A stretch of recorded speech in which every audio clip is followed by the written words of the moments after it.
पार्वती जी के चित्त में सत्संग की इच्छा हुई तो महादेव ने स्वयं नहीं सुनाया, एक ऋषि के यहां लेकर के गए। यह भी एक सद श्रोता का लक्षण है। स्वयं जानते हैं महादेव, परंतु मन में विचार आया कि हम कहीं ना कहीं इनके पति हैं, हमारे प्रति खूब श्रद्धा है, खूब भाव है, खूब समर्पण है, पर फिर भी राम जी के यश को हम सुनाएं तो कहीं हो सकता है लेश मात्र भी इनके चित्त में कोई अन्य भाव आ गया तो चरित्र के प्रति इनका अपराध बन जाएगा। इसलिए ऋषि के यहां लेकर के गए और कुम्भज ऋषि के यहां लेकर के गए। अब यहां गोस्वामी जी के शब्द देखो, सब जानते हैं, पर जो नहीं जानते, जैसे कि मैं प्रथम वक्ता हूं, इसलिए मैं भी एक एक बात कहना चाहूंगा कथा में। गोस्वामी जी की लेखनी को बहुत ध्यान से सुनना है। ये सारे जितने भी चौपाइयां हम गा रहे हैं, इनमें शब्दों को देखना है। गोस्वामी जी क्या कह रहे हैं? शंकर जी अकेले नहीं गए, संग में कौन गए हैं? संग सती जग जननी भवानी, साथ में सती गई हैं। कौन है सती? केवल सती कह देते तो भी पूरी दुनिया समझ ही रही थी, पर उपमा देकर के कहा कौन? बोले जग जगनी भवानी, जननी भवानी, पूरे विश्व की जननी, पूरे विश्व की मां, पूरे विश्व की पालन करता श्री सती जी साथ में गई हैं। कुम्भज ऋषि ने जैसे ही देखा महादेव आए हैं, पार्वती जी आई हैं, आहा, तुरंत दंडवत प्रणाम किया, आरती करो, हमारे चरणों में ही लौट रहे हैं, तो हमको ही माला पहना रहे हैं, हमारे ही तिलक कर रहे हैं, हमारी आरती कर रहे हैं, ये तो हमारे सामने ही पूर्ण समर्पित भाव से बैठ गए जी, हमको कथा क्या सुनाएंगे? बंधुओं, एक बात याद रखिएगा, कभी भी किसी की दीनता पर ऐसा विचार मत कीजिएगा कि ये व्यक्ति शायद इतना योग्य नहीं है इसीलिए दीन बना है। नहीं, कभी किसी की दीनता पर इस प्रकार का प्रश्न मत कीजिएगा। आज सती जी से बहुत बड़ा अपराध हो गया एक भगवत वक्ता के लिए। वक्ता चाहे जैसा हो, भले ही आपसे उम्र में छोटा है, भले ही आपसे ज्ञान में भी इतना वयोवृद्ध नहीं है, भले ही आपसे धन में भी तीक्ष्ण है, वक्ता है, आपको उसको सम्मान देना होगा। आप वक्ता को सम्मान दीजिए, कथा अपने आप आपको परिवर्तित कर देगी। अगर वक्ता के प्रति आपका सम्मान का भाव नहीं है तो वही होगा जो सती जी के साथ में हो रहा है। संपूर्ण सती चरित्र में जो विचलनता आई है, जो डगमगाहट आई है, वो केवल इसलिए आई क्योंकि कथा और कथा के वक्ता के प्रति उनका ऐसा भाव हो गया।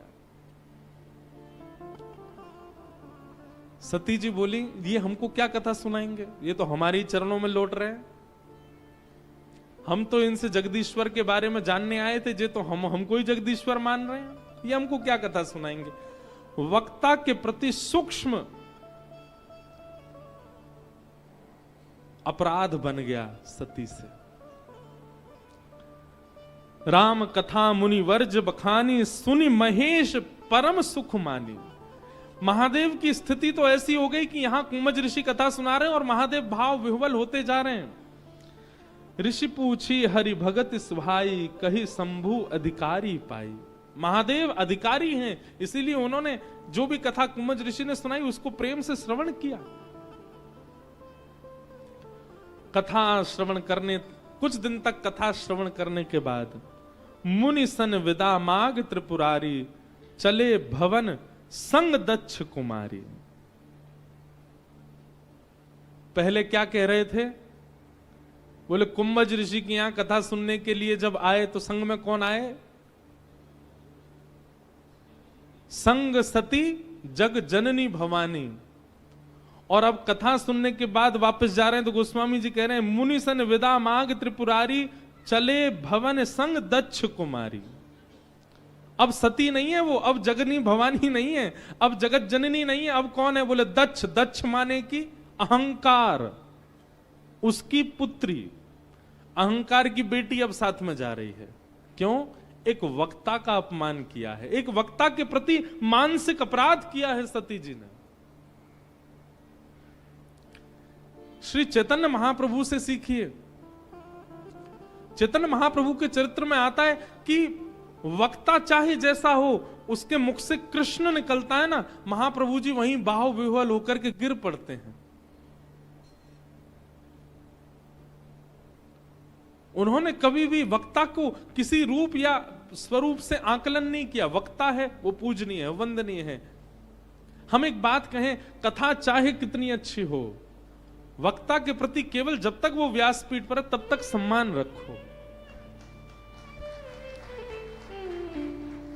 आप सब रखते हैं हमारे प्रति, हम अपने लिए नहीं कह रहे हैं ये बात, हम सबके लिए कह रहे हैं, चाहे कोई वक्ता हो दुनिया में। आजकल कलयुग में भी ऐसी स्थिति आ गई कि कई वक्ता भी, अब ये अपराध तो हमसे भी बनना, पर हम सन्मुख जाके तो दंडवती करते हैं। कई वक्ता भी कथा नहीं करते मंच पर बैठ करके, केवल सामाजिक चर्चाएं ज्यादा होती हैं, फिल्मी गीत होते हैं और भी कुछ बहुत कुछ होता है। पर फिर भी सती चरित्र से ये सीखो, कोई व्यास मंच पर बैठे हैं उनको प्रणाम ही करो। हाँ, जब वो व्यास मंच से नीचे आ जाएं तब आप उनको समझा सकते हैं, आप बता सकते हैं कि आप ठीक कर दीजिए, या जो भी वक्ता ऐसा करते हैं उनको आप बोल सकते हैं। पर जब वो व्यास मंच पर हैं उस समय आप सामने बैठ करके उनके प्रति कुभाव मत लाइए। वो जो कुछ भी कह रहे हैं उसमें राम तो बोल रहे हैं, उसमें कृष्ण तो बोल रहे हैं, उसमें शिव तो बोल रहे हैं, उसमें महादेव तो बोल रहे हैं, उसी से ही सम्मान प्रकट कीजिए।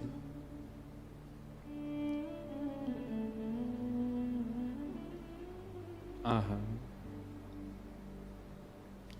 जैसे ही महादेव कथा श्रवण करके आए, महादेव के तो नेत्र सजल थे। महादेव की तो स्थिति ऐसी है कि जब से कुंभज ऋषि के आश्रम से चले, थोड़ी देर चलते हैं और फिर बैठ जाते हैं, और बैठ करके भाव में भर करके राम जी को स्मरण करके रोने लग जाते हैं। कथा ऐसा ही कर देती है, ना चल पाएंगे, ना बैठ पाएंगे, ना घूम पाएंगे। महादेव की स्थिति ऐसी हो गई है, बस बार बार रुदन करके प्रतीक्षा कर रहे हैं, ठाकुर जी मुझे दिख जाओ, ठाकुर जी मुझे मिल जाओ, एक बार दर्शन दे दो। आहा,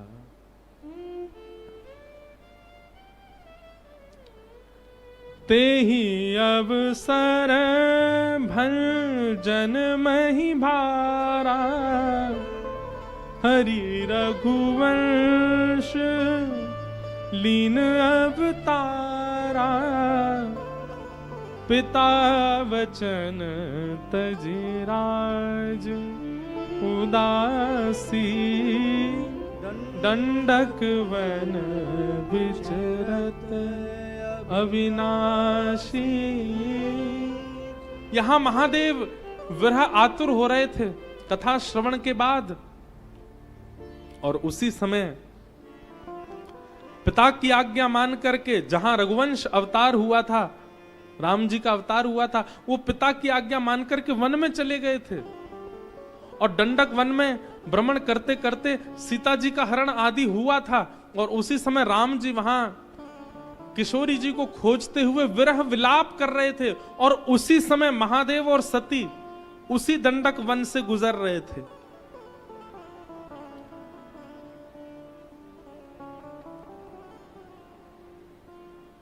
महादेव के चित्त में चली रहा था कि मुझे साक्षात दर्शन हो, और वो दर्शन हुआ। किस रूप में दर्शन हुआ?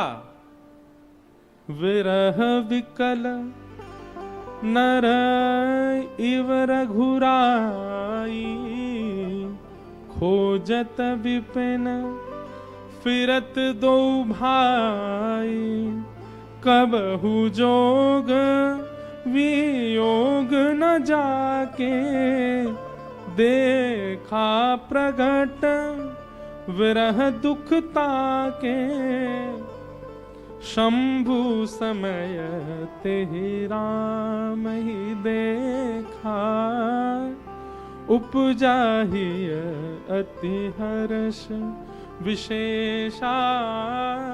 एक बात यहां समझने की है, कथा यदि पूर्ण तत्परता से श्रवण की गई होगी, वक्ता के प्रति जो सम्मान होना चाहिए, कथा के प्रति जो सजगता होनी चाहिए, जिस एकाग्र चित्त से कथा में, एक बात हम आपको कह दें, गलत मत मानिएगा, पर कथा जितनी देर चलती है उतनी देर यदि आप अपने मन से अस्थिर होते हैं, एक क्षण के लिए भी आप अस्थिर कथा से होते हैं, तो उसका बहुत बड़ा अपराध लगता है। और ये बात हम नहीं कह रहे हैं, महाराष्ट्र के संत हुए श्री नामदेव जी महाराज। श्री नामदेव जी महाराज अपने एक भाव में कहते हैं, एक अभंग में कहते हैं, नामदेव जी कहते हैं, दुनिया में सबसे बड़ा भगवत अपराध क्या है, दुनिया में सबसे बड़ा भागवत अपराध क्या है, कि कोई सत्संग चल रहा है और आप जाकर के वहां सो गए, ये सबसे बड़ा अपराध है। कौन कह रहे हैं? श्री नामदेव जी कह रहे हैं। आप कहोगे महाराज जी नाश्ता इतना भारी बन जाता है, सोफा मिल जाते हैं, क्या करें, पर आप आते हैं, मीठा मीठा स्वर लहरी, यहां पर सब गंधर्व जन देते हैं, तो थोड़ी निद्रा आ जाती है। क्यों आती है? थिएटर में जब 500 रुपए की टिकट लेकर के जाते हैं और वहां अभद्र नृत्य कर रही होती है कोई गणिका, उसको देख के तो निद्रा नहीं आती। जब एक्टर की एंट्री होती है, ढाए ढाए काला चश्मा लगा के गोली मारता हुआ आता है, तब तो निद्रा नहीं आती आपको। घर में बैठ के सीरियल देखते हैं, तब तो निद्रा नहीं आती आपको।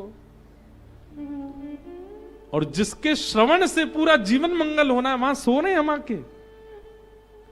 कई बार हमने कथा में कहा ठीक है कथा में आके सो जाओ तो भी कल्याण है, पर अब नहीं कहेंगे, क्योंकि जब से हमने नामदेव जी का अभंग सुना है तब से हमको ये बात सिद्ध हो गई। नामदेव जी कहते हैं सबसे बड़ा भगवत अपराध क्या है? सत्संग चल रहा है और एक वैष्णव बैठ करके कथा सुना रहे हैं और आप सो रहे हैं वहां पे, सबसे बड़ा अपराध। आप भले ही कितनी भी सेवा करते हैं, आप भले ही कितनी भी तीर्थ यात्रा करते हैं, लेकिन कथा के प्रति आपका यदि यह समर्पण नहीं कि आप वहां जागृत अवस्था में रह सको। कई लोग घूम घूम के देख रहे हैं कौन कौन सो रहा है।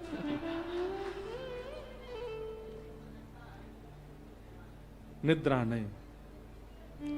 अब आप ये सोचिए, हम तो मानव हैं, साक्षात पराम्बा जगदम्बा जगत जननी भवानी, उनसे इतना सा अपराध कथा के प्रति बन गया। पूरी रामचरित्र का प्रारंभ भी वहीं से हो गया।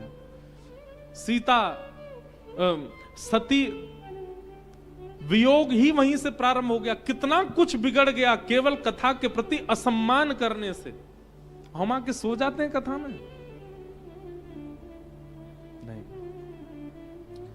हम कल से जब से ये चरित्र पढ़ रहे हैं ना, हमारे मन में एक ही बात घूम घूम के आ रही है कि मानस जी के प्रारंभ में सती चरित्र में कथा और कथा वक्ता के प्रति कितनी सतर्कता रखने की यहां पर बात बताई जा रही है। व्यास मंच के बिल्कुल सन्मुख बैठ करके आप व्यास मंच को वो सम्मान नहीं देते, केवल 2.5 घंटे। कितना बड़ा अपराध कर रहे हैं आप।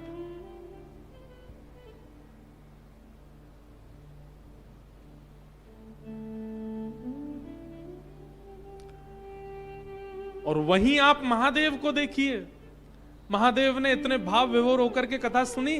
कथा श्रवण के बाद केवल मन में भाव प्रकट हुआ। शंकर उर अति क्षोभ, सती न जान ही मरम सोई, तुलसी दर्शन लोभ, मन डरु लोचन लालची।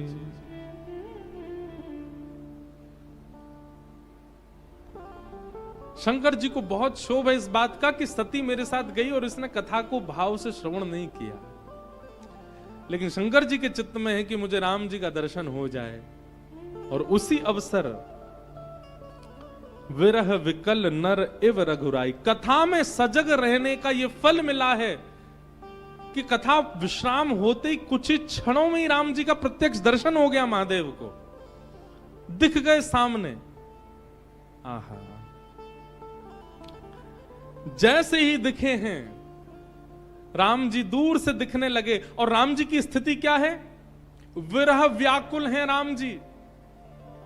वृक्षों को स्पर्श करके रुदन कर रहे हैं, ढूंढ रहे हैं अपनी सीता जी को। लक्ष्मण जी और राम जी की ये विरह अवस्था का दर्शन महादेव को हो रहा है। दूर खड़े महादेव दर्शन कर रहे हैं। और जैसे ही इस अवस्था का दर्शन महादेव ने किया, तुरंत कह पड़े, जय सच्चिदानंद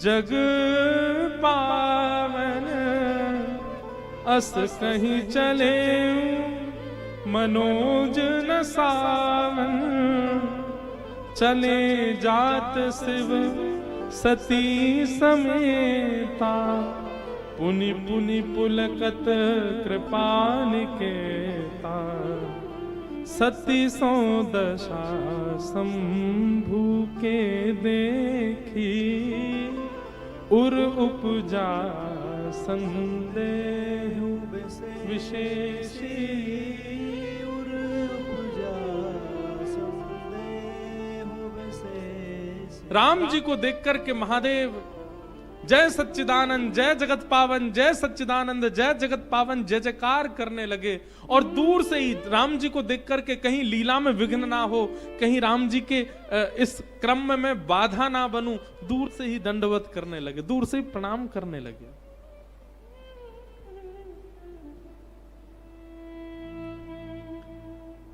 इस अवस्था को देख सती मन में विचार करने लगी, ये क्या हो रहा है, ये किसको वंदन कर रहे हैं? ये विरह आतुर दो राजकुमार घूम रहे हैं, वनवासी राजकुमार घूम रहे हैं, और उनको देख करके हमारे पति परमेश्वर साक्षात जगत नियंता जगदाधार देवादिदेव महादेव उनको प्रणाम कर रहे हैं। यही होता है, सत्संगी व्यक्ति जो है वो विवेकी होता है, और सत्संग के प्रति कुभाव रखने वाले व्यक्ति का विवेक क्षीण हो जाता है। वो समझ ही नहीं पाता कि ये सब स्थिति व्यवस्था क्या चल रही है।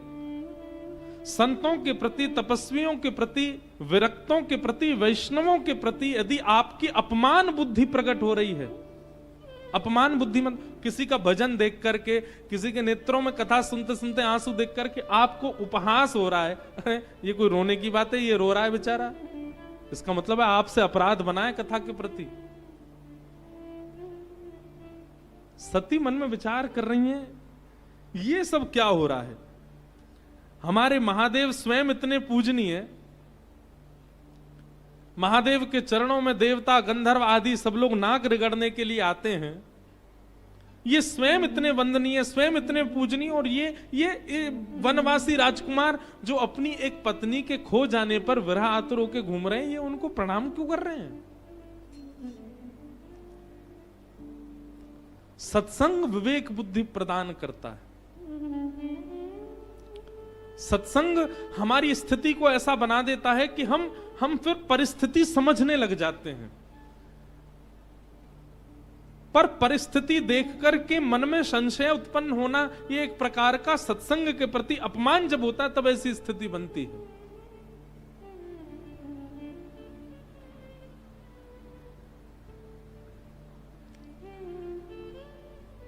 महादेव से पूछा, ये कौन है आप जिनको प्रणाम कर रहे हैं? हे देवी, जासु कथा कुंभज ऋष गाय, जो कथा हम अगस्त मुनि के यहां सुनकर के आए हैं, जहां तुम और मैं बैठ करके कुंभज ऋषि से सुन रहे थे, जासु कथा कुंभज ऋष गाय, भगति जासु में मुनि सुनाई, सोमम इष्ट देव रघुवीरा, सोमम इष्ट देव रघुवीरा, सोमम इष्ट देव रघुवीरा, सोमम इष्ट देव रघुवीरा, सेवक जाहि सदा मुनि धीरा,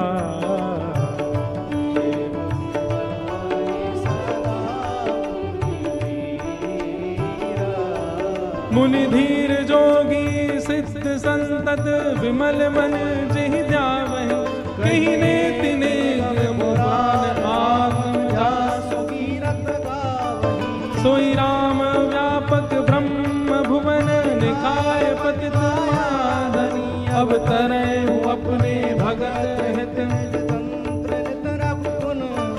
हे से मम इष्ट देव रघुवीरा से मम इष्ट देव रघुवीरा से मम इष्ट देव रघुवीरा से मम इष्ट देव रघुवीरा। अरे देवी, तुम पहचानी नहीं इनको? कुंभज ऋषि ने जिनके रूप का वर्णन किया था, वनवासी रूप का, उन्होंने बताया था ना कैसे वनवासी भेष में कैसी जटाजूट धारण किए, नन्हे से सुकोमल से हमारे श्री राम जी, साथ में दशरथ भैया सीता जी के हरण के बाद उनके विरह में व्याकुल होकर के उनको खोज रहे हैं। अरे ये वही राम जी हैं जिनकी कथा हम सुनकर के आए हैं। मेरे इष्ट देव, जिनको सब संत प्रणाम करते हैं, जिनके चरणों में सब मुनिजन सिर नवाते हैं, पूरा ब्रह्मांड जिनके अधीन रहता है, ये वही हैं।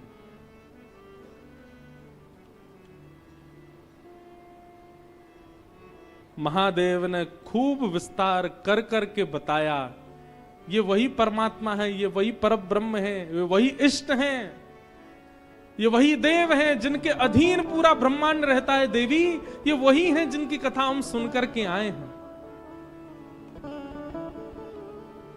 लागना उर उपदेश यद्यपि कहूं शिव बार बहु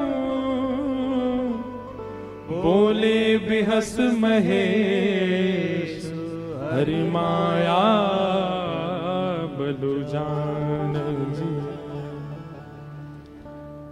बार बार महादेव कह रहे हैं ये वही परब्रह्म है, लेकिन सती के चित्त में किंचित भी प्रेम प्रकट नहीं हुआ, किंचित भी सम्मान प्रकट नहीं हुआ, किंचित भी भाव प्रकट नहीं हुआ कि ये वही है।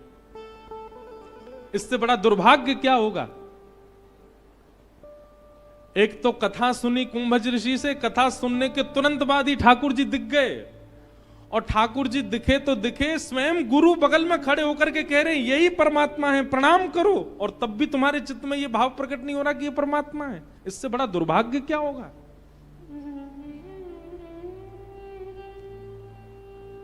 अरे कोई गुरु बताए, कोई माता पिता बताएं, भाई बंधु बताएं कि परमात्मा, उनके प्रति भाव उत्पन्न ना हो, समझ में आता है। क्या सती जानती नहीं है कि साक्षात देवादिदेव महादेव हैं?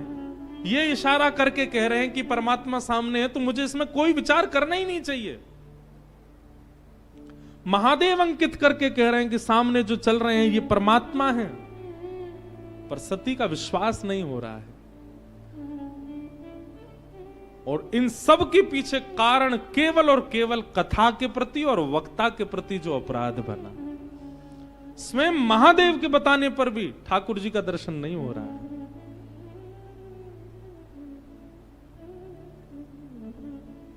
महादेव कह रहे हैं ये वही हैं, प्रणाम करो।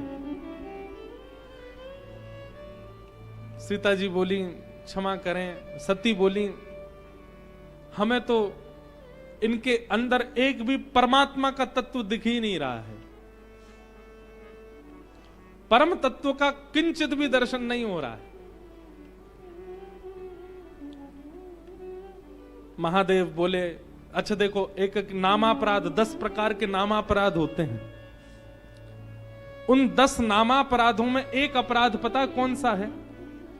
एक बार किसी को बता दिया कि ये परमात्मा है, ये रामेश्वर भगवान है, ये रामेश्वर तीर्थ है, एक बार बताने के बाद भी सामने वाला व्यक्ति वहां अपराध कर ही रहा है,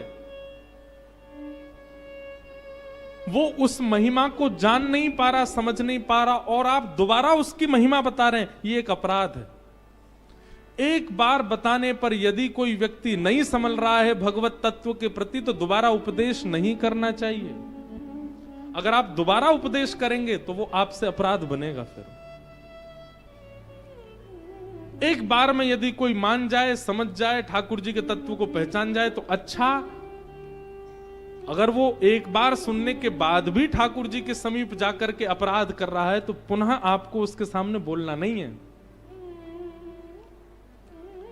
महादेव ने वही किया, पर महादेव ने तो यहां पर लिखा है कि बार बार समझाया, 2-4 बार कहा, ये सती हैं, जगदम्बा हैं, मान जाएंगी, समझ जाएंगी। पर जब भी सती नहीं मानी, नहीं समझी, प्रणाम कर भी रही हैं तो केवल दिखावे में कर रही हैं, मन से नहीं कर रही हूं। महादेव तो सब जानते हैं। महादेव समझ गए कि जब ये मेरे बताए भाव को भी नहीं समझ पा रही हैं, मैं जब कह रहा हूं कि परमात्मा तो भी नहीं जान पा रही, तो अब और क्या करूं मैं। जो तुम्हारे मन अति संदेह, जो तुम्हारे मन अति संदेह, तो किन जाए परीक्षा ले, तो किन जाए परीक्षा ले। जैसे जाई मोह भ्रम भारी, जैसे जाए मोह भ्रम भारी, पर करहु सो जतन विवेक विचारी, करहु सो जतन विवेक विचारी। हे सती, तुम कथा सुन करके आई हो और मैं प्रत्यक्ष तुमको कह रहा हूं कि ये वही परमात्मा है, फिर भी तुम्हारे मन में भाव उत्पन्न नहीं हो रहा है। अब एक काम करो, जो तुम्हारे मन अति संदेहु, तो किन जाई परीक्षा, तुम जाके परीक्षा ले लो भगवान की। मैं तो केवल एक चीज चाहता हूं। अच्छा देखो, यहां पर एक प्रश्न आता है, महादेव अपने इष्ट के लिए कैसे कह सकते हैं कि तुम परीक्षा ले लो? क्योंकि महादेव कल्याण करवाना चाहते हैं सती का। महादेव चाहते हैं कि इसकी मति कैसे भी ठीक हो, लेकिन महादेव ने एक संकेत कर दिया, क्या? जैसे जाए मोह भ्रम तोरा, आपका भ्रम जैसे जाए, जैसे जाए मोह भ्रम भारी, आपका भ्रम जिससे भी दूर हो वो करो, पर एक चीज का विचार करना, करे हु सो जतन विवेक विचारे। परीक्षा ले तो लेना, लेकिन बहुत विवेकपूर्ण हो करके। ये कोई सामान्य नहीं है, साक्षात हमारे इष्ट हैं, साक्षात देवादिदेव के भी देव हैं। कोई हल्की ओछी बात मत कर देना, विवेक युक्त होकर के जाना इनके सामने।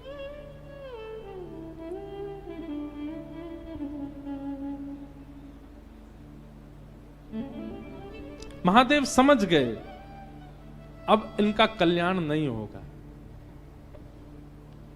क्यों? इतनी बार, और ये कोई प्रकरण बहुत दिनों तक का नहीं है, कुछ ही दिनों का है। इतने दिन के प्रकरण में भी ये भगवत दर्शन नहीं कर पा रही, समझ पा रही, तो निश्चित है अब इनका कल्याण नहीं हो पाएगा। मैं स्वयं बता रहा हूं, परमात्मा है सामने, तो भी नहीं समझ रही है, अब इनका कल्याण संभव नहीं है। और दूसरी बात, अब एक बात यहां और आती है कि महादेव ने कहा जाओ परीक्षा ले लो। ये एक अंतिम बार महादेव ने चेक करना चाहा कि सती ठीक है कि नहीं। महादेव सोच रहे हैं कि अब इसका कल्याण नहीं होगा, लेकिन ये ना उठे और हाथ जोड़ के कहे नहीं नहीं अब आप कह ही रहे हैं तो मैं मान लेती हूं, तो समझ जाऊंगा कि चलो एक बार और कथा सुनाएंगे तो शायद अब कल्याण हो जाएगा। परंतु परीक्षा लेने के लिए महादेव ने मानो द्वार खोल के कह दिया जाओ परीक्षा ले लो। और जैसे ही सती उठ के परीक्षा के लिए खड़ी हुई, महादेव उसी समय नेत्र बंद करके बोले अब कुछ नहीं हो सकता।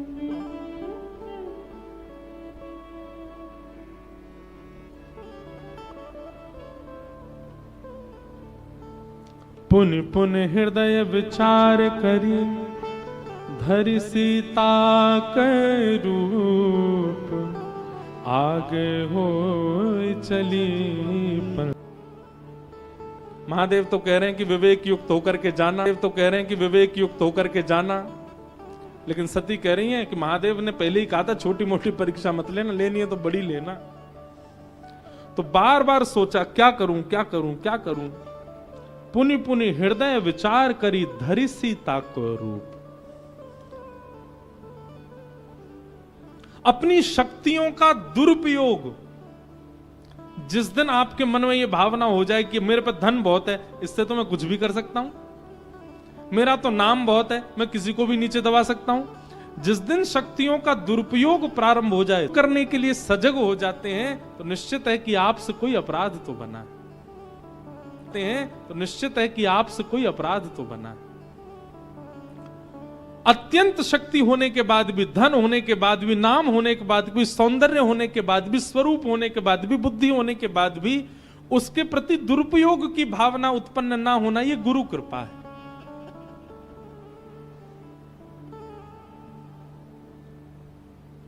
हम पे रूप बहुत सुंदर है, हम तो किसी को भी अपना बना सकते हैं, यह दुरुपयोग है रूप का। मुझ पर धन बहुत है, मैं तो कुछ भी कर सकता हूं, मैं चाहूं तो ये भी ऐश कर सकता हूं, ये भी मौज कर सकता हूं, ये दुरुपयोग है। मैं तो बहुत बुद्धिमान हूं, मैं बुद्धिमत अपनी बुद्धि से अपनी स्तुति लिख करके दुनिया से गब्बा दूंगा, लाओ मेरी स्तुति गाओ। शक्ति का दुरुपयोग करने की इच्छा जिस समय प्रकट हो जाए, समझ जाना आपके गुरु आपसे नाराज बैठे हैं, इसीलिए शक्ति का दुरुपयोग कर रहे हो।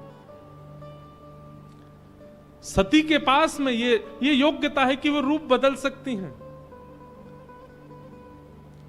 उस रूप का दुरुपयोग किया और सीता का रूप धारण किया, और सीता रूप धारण करके जैसे ही सती उस मार्ग में आई जहां राम जी चल रहे थे। अब देखो, हम इस बात में एक ही बात कहेंगे, गुरु रुष्ट हो जाएं, गुरु नाराज हो जाएं, सारे काम अपने आप ही बिगड़ने लग जाते। सत्संग के प्रति अपराध बन जाए, कथा में जाके सो जाओ तो सारे अपने आप ही होने लग जाते हैं काम खराब। पहले तो सीता का रूप धारण कर लिया, शंकर जी की बात नहीं मानी, बहुत कुछ कर दिया। अब सबसे बड़ी गलती क्या कर दी, परब्रह्म के सन्मुख जा करके पीठ दिखा दी परब्रह्म को।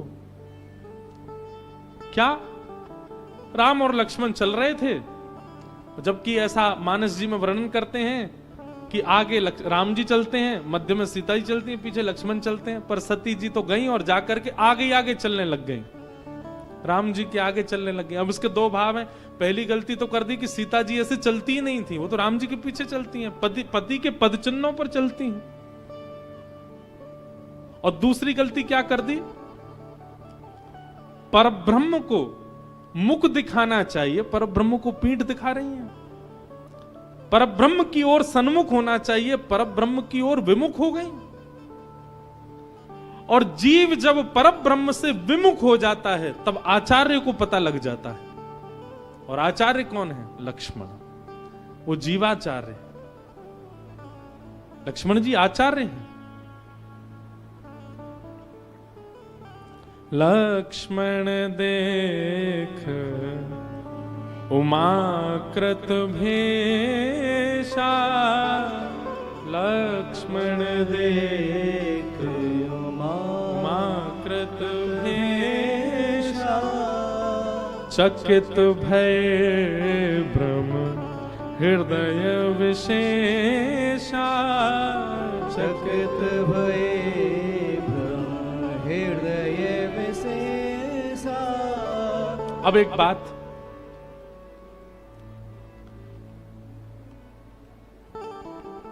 लक्ष्मण जी के मन में, लक्ष्मण जी सबसे पहले पहचान गए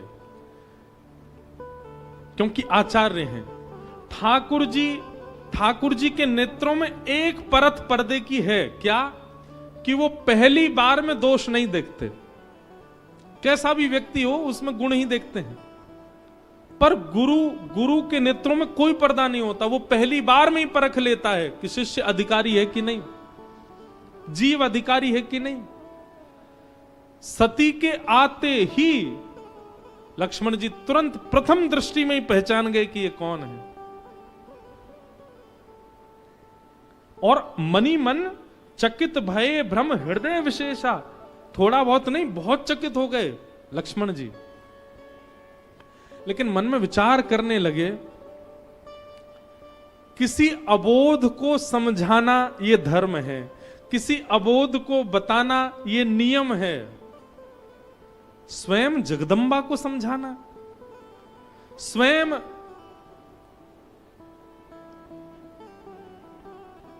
हर की पत्नी को समझाना,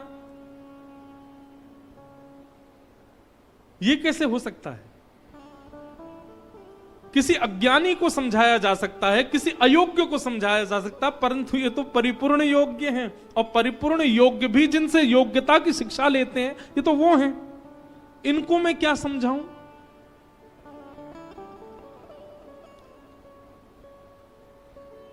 इसलिए कई बार छोटे बालक गलती करें तो नजरअंदाज किया जाता, पर बालक बड़े अगर गलती कर देते हैं तो घर के जो बुजुर्ग लोग होते हैं ना, वो शांत हो जाते हैं, वो मौन हो जाते हैं।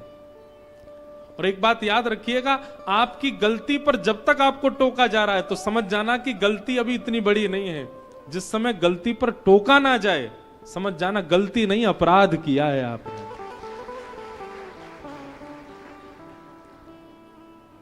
बहुत खुशनसीब हैं आपकी, आपकी गलती पर आपको टोका जाता है, पर आपके गलती पर जिस दिन टोकना बंद कर दें बड़े लोग, समझ जाना अब आप अपराध कर रहे हो, और अपराध का फल नाश होता है।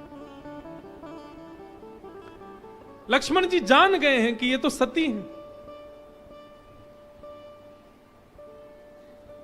लेकिन कहे नहीं कुछ भी।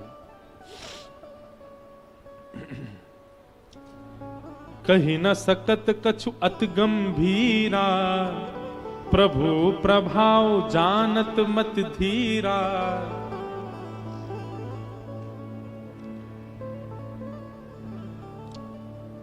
शांत हो गए, बोले अब मैं कुछ नहीं कहूंगा, ठाकुर जी देखेंगे क्या होगा।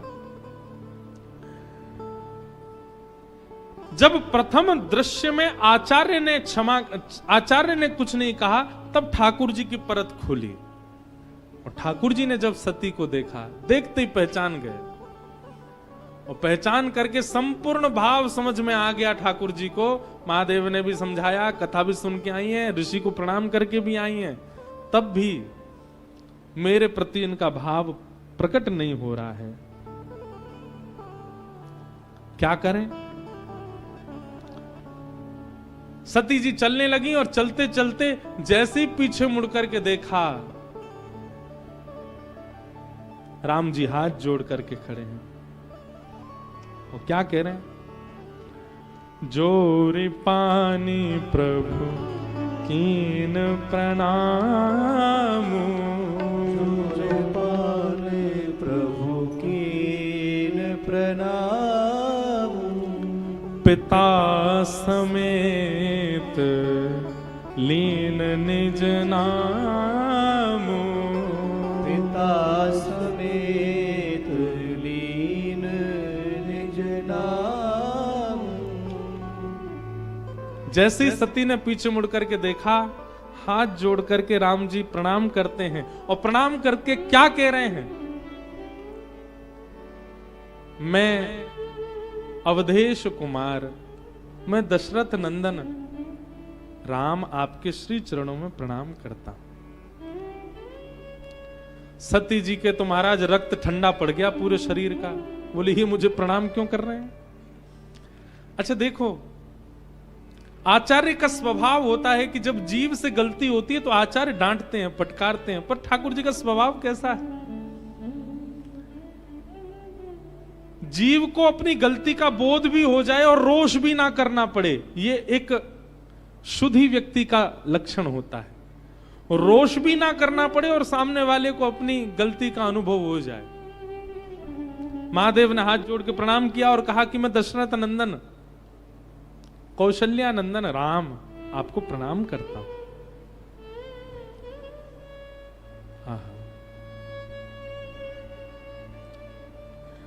कहे बहुरी कहां, कहे बहुरी कहां वृष केतु, विपिन अकेले फिरहु के ही है तू।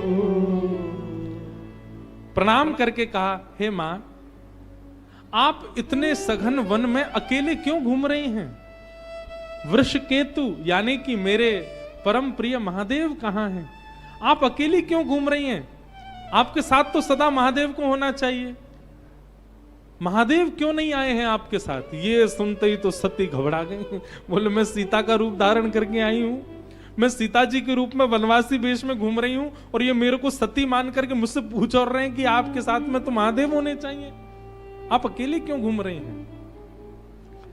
मानो जीव से जब अपराध बना तो ठाकुर जी कह रहे हैं, ये अपराध बनने का कारण ये है कि तुम्हारे गुरु संग नहीं आए। गुरु कहां हैं?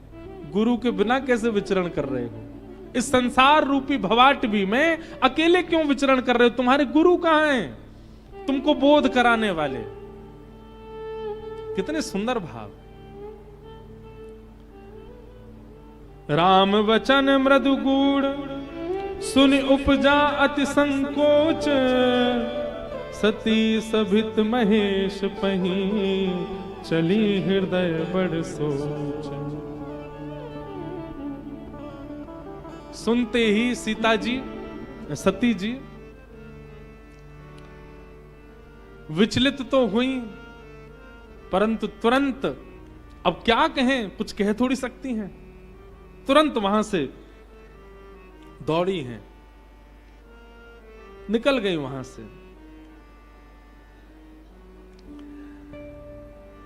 राम जी ने मन में विचार किया, ये आई तो हैं, थोड़ी इनको लीला दिखा दी जाए।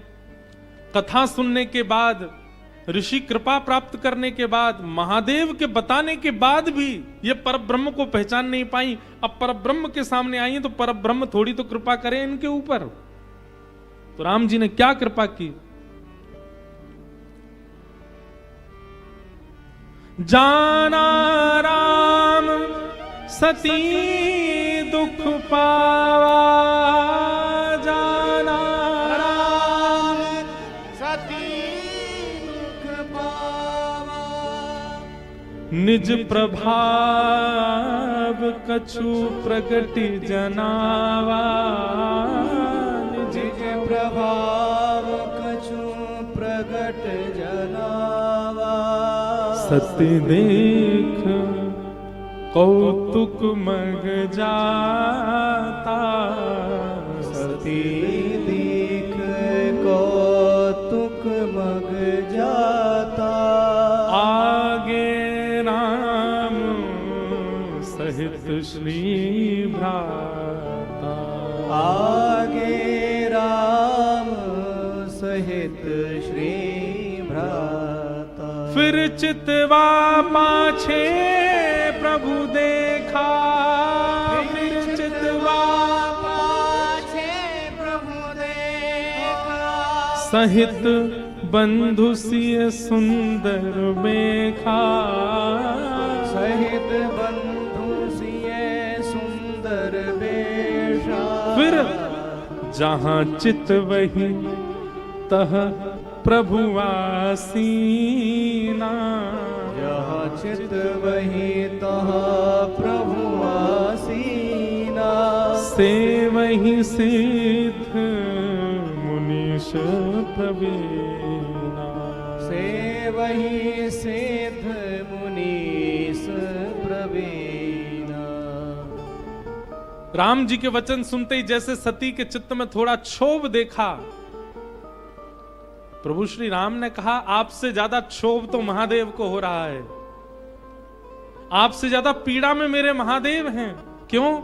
आपको लेकर के, सुधी श्रोता जानकर के लेकर के कथा में गए, वहां कथा का अपराध किया, वक्ता का अपराध किया, और उसके बाद महादेव के बताने पर भी आपने परब्रह्म के रूप को नहीं पहचाना। ये सब राम जी कह नहीं रहे, मन में सोच रहे हैं, परब्रह्म के रूप को नहीं पहचाना। और उसके बाद महादेव ने यदि आपको एक ऑफर दे भी दिया कि जाओ परीक्षा ले ले, तो आप उठ के चल दी, और परीक्षा के रूप में भी आप किसी भी रूप में आ जाती। जिस विरह से कातर परमात्मा पूरे वन में घूम रहे हैं, उसी विरह को उसी विरहा परमात्मा को भी आप कष्ट देने आ गए, सीता जी का रूप धारण करके आ गए। अपराध तो बहुत बड़ा था सती का। राम जी ने क्या किया? सती देखी कौतुक मग जाता, आगे राम सहित श्री भ्राता। जैसे ही सती जी वहां से जाने लगी तो जिस मार्ग में जा रही थी तो आगे जाकर के देखा कि आगे से राम, किशोरी जी और लक्ष्मण जी आगे से चले आ रहे हैं। जब आगे से चलते आते देखा तो मार्ग बदल करके पीछे को जाने लगी। जैसे ही पीछे को जाना तो फिर चितवा पाछे प्रभु देखा, सहित बंधु सिय सुंदर भेषा। पीछे की ओर जाने लगी तो पीछे से भी राम जी, सीता जी और लक्ष्मण जी चल करके आ रहे हैं। आगे भी राम सिया लक्ष्मण, पीछे भी राम सिया लक्ष्मण। सती जी तो इतनी घबरा गई, अब तो जहां चित वहीं तहां प्रभु आसीना। जहां जहां जा रही हैं, जहां जहां देख रही हैं, वहां राम सिया लक्ष्मण, राम सिया लक्ष्मण, राम सिया लक्ष्मण। कण कण में राम सिया लक्ष्मण का दर्शन करा दिया।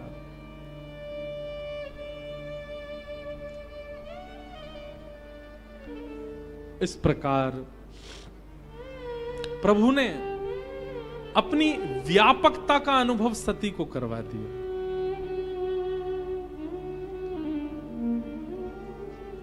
सोई रघुवर सोई लक्ष्मण सीता, देख सती अति भई सभीता।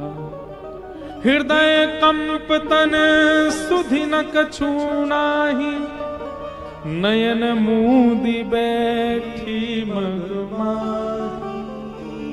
सब जगह जब राम राम राम राम लक्ष्मण सीता जी को देखने लगी, हृदय कंपित होने लगा, हाथ कांपने लगे।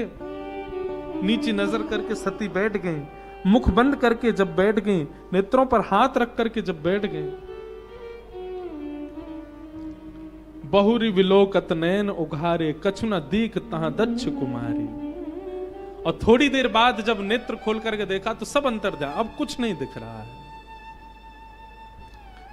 बार बार राम जी को प्रणाम करने लगी और उस तरफ चल पड़ी जहां महादेव बैठे थे। अब अपराध तो बन गया है। महादेव के पास पहुंच गई, ध्यान अवस्था में बैठे हैं महादेव। सती दौड़ी दौड़ी आई हैं। अच्छा, एक बात आपको एक बात मैं कहना चाहूंगा। पढ़ते समय मेरे मन में जो भाव आया वही मैं कह रहा हूं। आप सती जी के प्रति बिल्कुल भी अपने चित्त में कुभाव मत ले आइएगा। कभी कभी हमारे श्रेष्ठ जन, हमारे आचार्य जन जानबूझ करके ऐसी लीला करते हैं ताकि हम सावधान हो जाएं,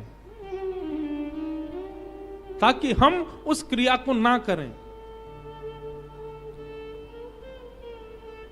जैसे छोटा बालक होता है ना, वो बार बार धूप में जा रहा है खेलने के लिए, बार बार घर से बाहर निकलने को जिद करता है, तो मां क्या करती है? उस बालक को बैठा के उसके सामने अभिनय करती है, स्वयं दौड़ करके जाती है और धूप में खड़े होकर के फिर अपने पैर पकड़ के उसको बालक को हो ताता ताता, और फिर ऐसे करके उसको दिखाती है। तो बालक को कहीं ना कहीं संकेत मिल जाता है कि वहां जाने से मुझे ताता हो जाएगी। और फिर वो बालक स्वयं मां को कहता हूं ताता, मां कहती हां मां ताता। ठीक वैसे ही सती सामान्य नहीं है, पर मुझे और आप सबको संभालने के लिए मां ये अभिनय कर रही है। मैं और आप कहीं भटक ना जाएं, या हमारे जैसे जीव कहीं इस मार्ग पर आकर के कहीं अपने मार्ग से च्युत ना हो जाएं, इसलिए मां ये लीला कर रही है। मेरे मन में ऐसा भाव आया कि नहीं, सती ऐसा नहीं कर सकती। सती के मन से ये सब जो हो रहा है, ये सब केवल मुझे और आपको समझाने के लिए। इसलिए किंचित भी कुभाव मत ले आइएगा। और इसका रहस्य तो आगे हम बताएंगे आपको कि ये सब लीला हो क्यों रही है। सती गई, महादेव ने जैसे सती जी को देखा और सती जी को देख करके थोड़े मंद हंसे और कुशलाई पूछी, कहिए ले लिया आपने परीक्षा किस विधि से परीक्षा लेकर के आई हैं आप? जरा हमें विधि तो बता दीजिए, कैसे परीक्षा ली हमारे इष्ट की?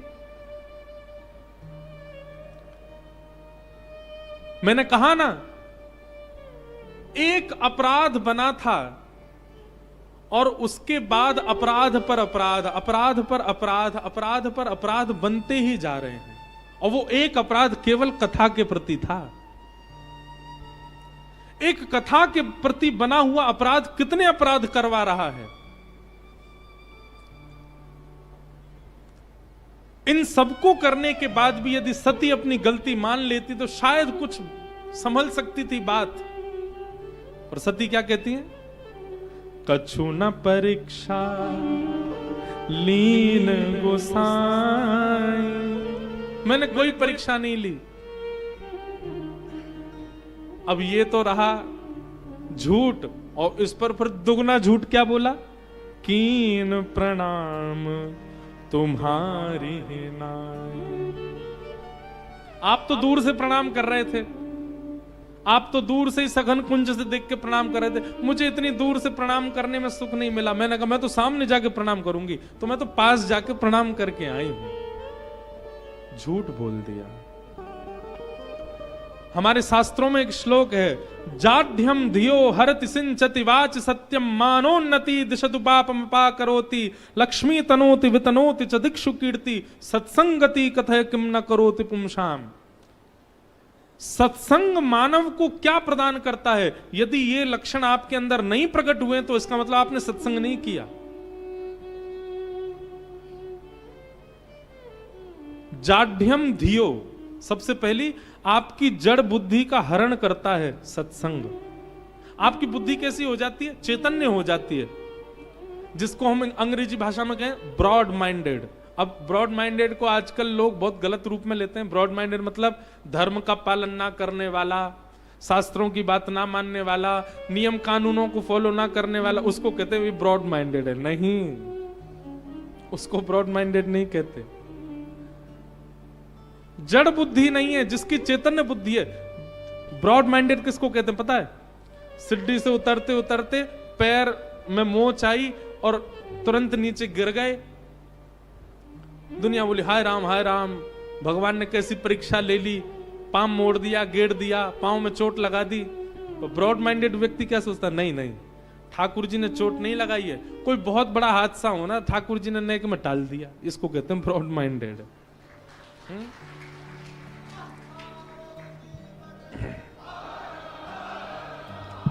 आजकल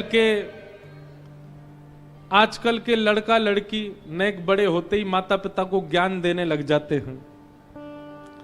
और माता पिता यूं सोचने लग जाएं, ओहो कैसी संतान हमारे घर में जन्मी। नहीं, वो ब्रॉड माइंडेड किसको कहते हैं? कोई बात नहीं, हमारे बालकों का ऐसा स्वभाव हो गया है, ठाकुर जी मानो हमको संकेत कर रहे हैं कि असली बालक तो मैं ही हूं तुम्हारा, इनके पीछे क्या पड़ो, मुझसे ही प्रेम कर लो। मतलब हर स्थिति को सकारात्मक दृष्टि से देखने वाले व्यक्ति को कहा जाता है ब्रॉड माइंडेड। उसी को कहा जाता है ज्ञानी। ये सत्संग से ही हो सकता है। जो व्यक्ति जीवन में सत्संग नहीं करता उसकी बुद्धि ऐसी बनेगी नहीं। तो पहला लक्षण सत्संगी व्यक्ति का क्या है? वो जीवन में घटने वाली हर स्थिति को सकारात्मक भाव से देखता है। यही रामेश्वरम में मेरी कथा थी 2017 में, इसी सभागार, इसी हॉल में थी। हमने 2016-17 में 4 धामों में भागवत की थी, तो विश्राम यही रामेश्वरम में की थी। तो एक व्यक्ति हमारे साथ 4 धाम गए कथा में। बद्रीनाथ भी गए, द्वारिका भी गए, जगन्नाथपुरी भी गए और रामेश्वरम भी आए। उन व्यक्ति के साथ में ऐसी विडंबना हुई, आपको भी सुन के आश्चर्य लगेगा। मैं फिर उसके बाद उन मिले नहीं मुझे वो आज तक, होंगे बेचारे कथा सुनते होंगे। 4 धामों में धाम पहुंचते ही उनके फ्रैक्चर हो जाता था। बद्रीनाथ पहुंचे तो कहीं पहाड़ से लुढ़क गए, पाम टूट गया, उनका फ्रैक्चर लगाए घूमे बेचारे। 3 दिन कथा सुनने के बाद उनको ऋषिकेश आना पड़ा। एक साल बाद फिर जगन्नाथपुरी में कथा हुई। जगन्नाथपुरी में ज्यादा ही तेवर में आके समुद्र में भीतर प्रवेश करने लगे, समुद्र ने उठा के ऐसा पटका, फिर फ्रैक्चर हो गया। दूसरी कथा में भी द्वारिकापुरी गए बेचारे, समुद्र से दूर दूर घूम रहे थे, बोले अब नहीं जाऊंगा, फ्रैक्चर हो चुका है। द्वारिकाधीश मंदिर की सीढ़ी से नीचे उतर रहे थे, पाम रिपटा, फिर फ्रैक्चर हो गया। बेचारों ने संकल्प लिया था 4 धाम में कथा सुनूंगा, तो रामेश्वरम आए। ना तो यहां समुद्र के पास गए ना मंदिर गए, बोले कहीं भी फ्रैक्चर हो जाता है। एक दिन वो पम्बन ब्रिज है ना, उस पर घूम रहे थे, उसमें कहीं पर गड्ढा था, उसमें पाम चला गया, फिर फ्रैक्चर हो गया। मेरे से मिलने आए यही रामेश्वरम में। अच्छा, मुझे भी यूं लगे यार ये 2.5 साल से इनका पलस्तर ही नहीं उतर रहा है। और रोते रोते बोले महाराज जी मैंने ऐसा कौन सा अपराध किया, मैंने 4 धाम आपकी कथा सुनी और 4 बार मेरे फ्रैक्चर हो गया। मैंने कहा पहली बार कहां सुनी, बोले बद्रीनाथ में सुनी थी। मैंने क्या हुआ था, बोले पहाड़ से वो जरा सा थोड़ी सी खाई थी, उसमें गिर गया था मैं। मैंने कहा ये सोचो, आपने 4 धाम का संकल्प नहीं लिया होता तो वहीं गोविंदाय नमो नमः हो जाना था आपका। पर कहीं ना कहीं आपके पूर्व के प्रारब्ध, पूर्व के कर्म इतने बलवान थे कि आपकी मृत्यु तो निश्चित वहीं थी, पर आपने 4 धाम का संकल्प ले रखा। तो ठाकुर जी ने कही 4 धाम इसके करवा तो दें, पर मृत्यु योग जो बना हुआ है उसको क्या करें, बोले वो फ्रैक्चर के रूप में देते रहो। मैंने अब नहीं होगा, इसको सकारात्मक रूप से ले लिया कि वो मृत्यु योग था, वो एक तन भंग के रूप में आता गया, 4 धामों में आया। मैंने कहा अब आप मृत्यु योग से ठीक हो गए हो, अब जब आपका समय आएगा तभी मृत्यु आएगी, पूर्व में मृत्यु नहीं होगी। अब ऐसी विचारधारा कब रखी जा सकती, जब व्यक्ति सत्संगी हो।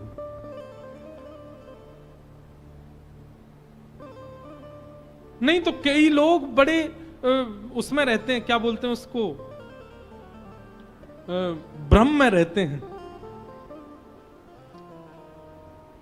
एक व्यक्ति मेरे मित्र हैं, वो कोई भी काम करते हैं ना तो वो कितने बजे करते हैं, जैसे 5 बजे कर नहीं, 5:11 पे ही करेंगे। अब उनका कोई 5:11 पे बहुत बड़ा कोई काम हो गया था, तब से उनका नियम बन गया 5:11 पे ही काम करते हैं। मैंने कहा भैया तुम कथा वथा सुना करो, अभी कथा नहीं सुनते तो 24 घंटा में तुम्हारे लिए एक ही शुभ मुहूर्त है, कथा सुनना शुरू कर दोगे 24 घंटा शुभ मुहूर्त हो जाएगा। मैंने कहा फिर विचार नहीं करोगे कि इस समय करना है, ऐसे करना है, वैसे करना है। अब कई लोग कहते हैं पौन होता है ना, पौन पे कोई काम नहीं करना चाहिए, 1:45, 2:45, 3:15 इन पर चलना नहीं चाहिए, निकलना नहीं चाहिए, ये नहीं। कई बार तो हवाई जहाज ही होता है 12:15 बजे। अब हम हवाई जहाज में बैठ के पायलट से कहते सुनो भाई पौन पर मत उड़ाना, नहीं तो क्रैश हो जाएगा। कैसे काम चले? ठीक है मानो तो सब हो जाएगा, लेकिन जिसके ऊपर हरि कृपा होती है, कथा कृपा होती है, सत्संग की कृपा होती है,